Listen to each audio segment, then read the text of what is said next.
everyone, thanks again for tuning into Sin's Workshop. Hope you're having a wonderful day. Sorry if I'm not my normal self today. This current pregnancy is giving me like weekly migraines. So if I don't seem like my normal energetic self, um, that's why. Because I'm starting to get the headache, and when you're pregnant, you cannot take certain medications, and the only thing that ever worked for me is Excedrin, and I cannot take that anymore. Taking Tylenol, which does crap. I currently have like an icy hot patch on the base of my neck to just kind of like alleviate it. Just to let you guys know what's going on with me. But anyway, neither here nor there. Today we're going to be talking about Flamefall, the sequel to Fireborne by Rosaria Munda. And I have to say, I really liked it. I really liked Fireborne. I thought it was a really compelling narrative on a post-revolution world, especially with dragons. I've said this before, I love dragons. I love dragons.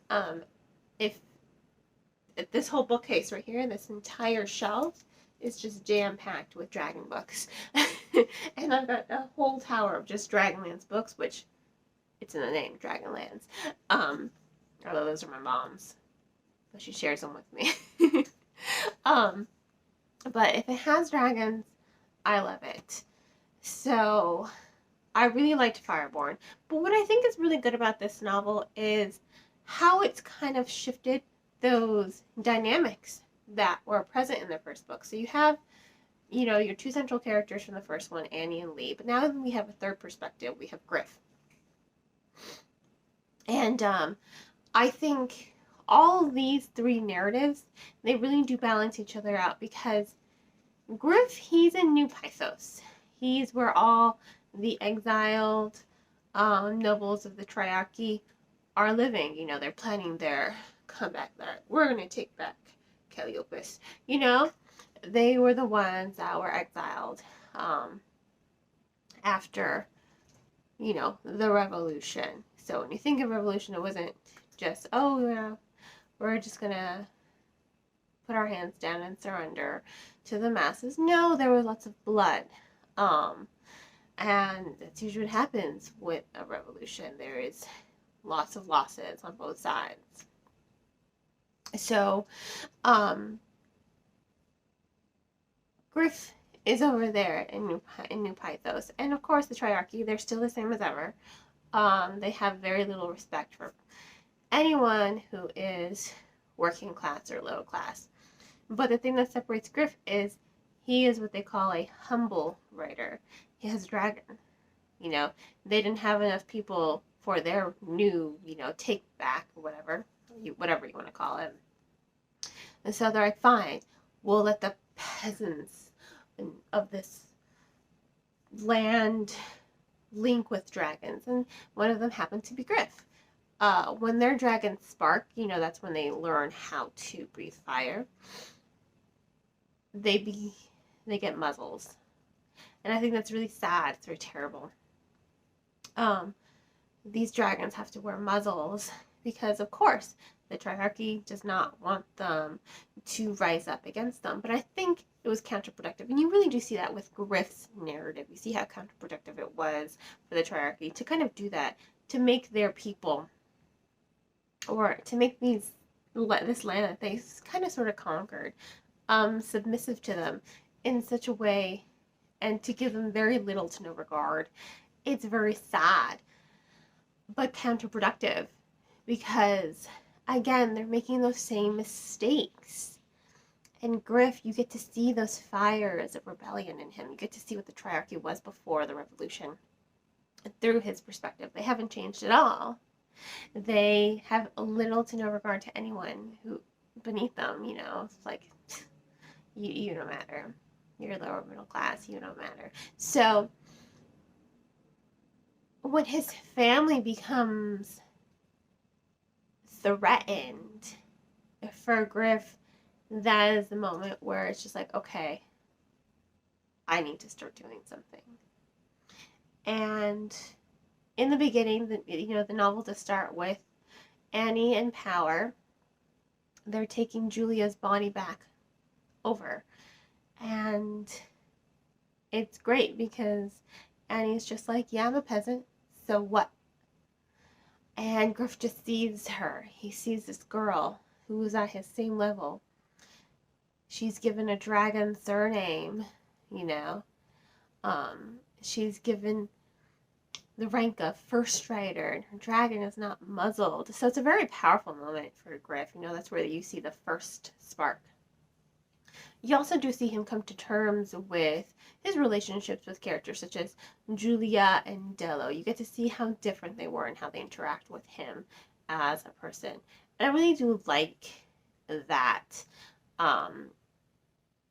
Griff is a bisexual character, but this is what I like about it. Usually when you have, sometimes in media, when you have bisexual characters, and I'm speaking as a bisexual person, they only find comfort usually, and I don't know if this is just because society as a whole is kind of just heterosexual in nature, and we're just now kind of still breaking those barriers for the LGBT community. But if it's a bisexual character, in the past, usually they've only found peace and solace with a partner of the opposite sex. You know, it's kind of switched here. Julia was like the triarchy. You know, she was kind of kind to him, but she was just kind of using him as well. She's just like, why shouldn't I have a peasant lover? You know, that's okay. She spoke to him like she was, like he was beneath her. And then you have Dello. Dello cares about Griff so deeply. And you get to see that, and your heart warms at their relationship because it just kind of comes out of nowhere. Well, not out of nowhere. It's subtly referenced, and I like how it's referenced, and I like how it grows, and I like how it blossoms their relationship because they are on opposite sides of this. But Delo is just like, do what you gotta do. Just, he's like, you have to do what you have to do. I understand that. He's in his own way supportive. You know, he keeps Griff's secrets. He doesn't exactly know the extent of what Griff's doing, but he keeps Griff's secrets. And that's what I think is really compelling. That here you have a homosexual relationship, and it's portrayed in such a beautiful way, contrary to Griff's heterosexual relationship. So I really do like that development for the narrative. Now, we also have Annie and Lee. You know, Lee's just killed his cousin, Julia. You saw that at the end of Fireborne. And now Annie is first rider. And they've come to this realization that Lee was not supposed to survive the massacre of the royals. So Lee's just kind of boiling rage, like, I just killed my cousin for a man who wants me dead? Like, what the, you know? He's really angry because he believed in the revolution, you know? After the revolution, he was an orphan, clearly. He grew up with Annie, kind of really understanding. Again, he was really young when this happened. So he's understanding that inequality that happened. You know, he's understanding that his dad was not as good of a guy as he had wished he was. So he used to look up to the revolutionary leader as a hero, like, you are doing what needed to be done. You did what you needed to do for equality. So that's where Lee's at right now. He still believes in the message of the revolution, you know. He still believes his dad wasn't that great of a guy, you know. His dad was a great dad, but as a ruler, not so great. And he's seeing the same mistakes happen. It's just like the regime, he's like, people are starving out there because they're on rations. He's like, people are starving, and here we are just flaunting food and wasting it. He is noticing that this new regime is falling into the same traps with their medal system. And the medal system, if you read Fireborne, you take tests. And based on the test, they determine, you know, what kind of medal you are. You know, iron, bronze, gold, silver. You know, it ranks you in society. And, you know, that in concept, I guess that's great. Because you're judging people by how they take a test. However, it's not super great because some characters do have dyslexia, so they aren't given, a fair enough chance. It's just like, well, this is the test. You just got to deal with it. Take it. There are no concessions made for people who may suffer from things such as dyslexia. So, in concept, it's kind of great. But in practice, it's starting to fail because with the rations, the lower your medal test, the lower your rations. And it's absolutely terrible. And Lee is seeing, this new regime is falling into the same traps of inequality. The medal tests aren't creating equality. In fact, they're doing the exact opposite. They're creating inequality. So that puts him at odds with Annie because she's now the first writer. So she is the enforcer. And she's just not, she's so stuck for most of the book. Sometimes I just wanted to smack her up top of her head. Be like, Annie, will you grow some fucking common sense? I love her, but I was getting really mad at Antigone. And I love her name, Antigone, and I like how they nickname her Annie. I was getting really mad at her. So, word of warning, you're going to get mad at her. She knows better than anyone. She was orphaned by Lee's father. She had to watch her family burned alive. And there's a moment where she makes those same threats to someone else, and you're like, who are you and what have you done with Annie? Like, you are becoming the same people you hated. So she's doing what needs to be done, not what needs to be done. She's doing what she thinks she needs to do, She's doing... God, there was a phrase in the book. I can't remember it. It was a really good phrase. I'm trying to quote it, but I'm failing epically. But she's not really thinking. That's my thing. She's so caught up in her duties as first writer that she's not really taking a step back to be like, okay, maybe I shouldn't just be firing fire on civilians who are starving. Her approach is very aggressive.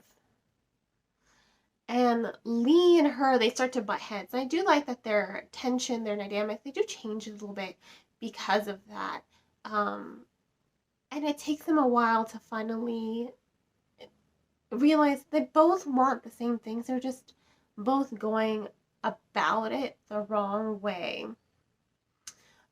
So it's a really good example in this story of how you can do a revolution. Revolution's great. But there are always going to be greedy people. There are always going to be, rich people. Creating differences in classes is just going to further create inequality, So it's hard to kind of find that perfect balance of creating equality that is universal to everyone. And if you do a revolution, yeah, at first it might be great. In this novel, in Fireborne, the revolution was great. But now we're seeing, when push comes to shove, the rich are going to care about the rich. And they're not going to really care about anyone else.